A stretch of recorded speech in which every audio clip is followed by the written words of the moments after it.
Nagsalita na ang anak ng sinasabing lola ni Donalyn Bartolome, sa isyu nila ni Jose Hal Lorena.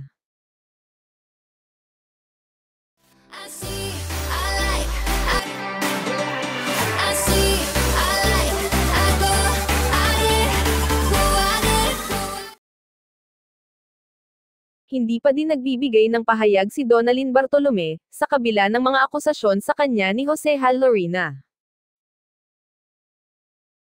Kaya naman, mismong anak na ni Nanay Josie ang nagsalita, para linawin at pasinungalingan, ang mga pahayag ni Jose Hal Lorena, at binanggit din niya, ang mga ginawang tulong ni Donalyn Bartolome, sa kanilang pamilya.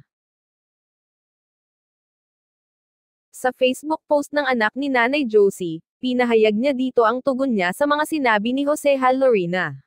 Aniya.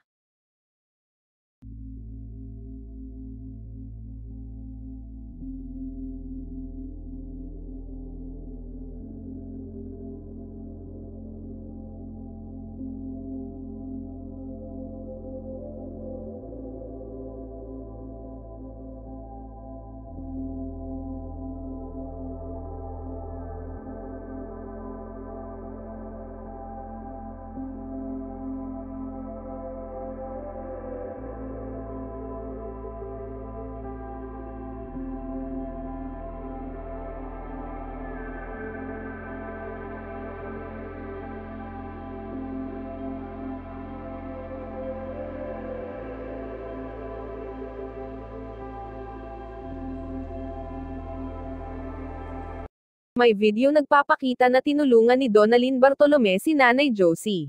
At mga pag-uusap nila na masasabing hindi rin nagkulang si Donalyn Bartolome sa pagtulong sa kanilang pamilya.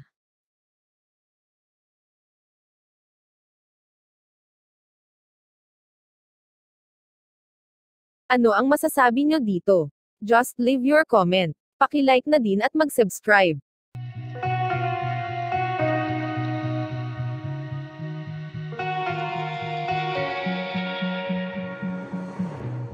Whoa, oh, oh, whoa, oh, oh, I can't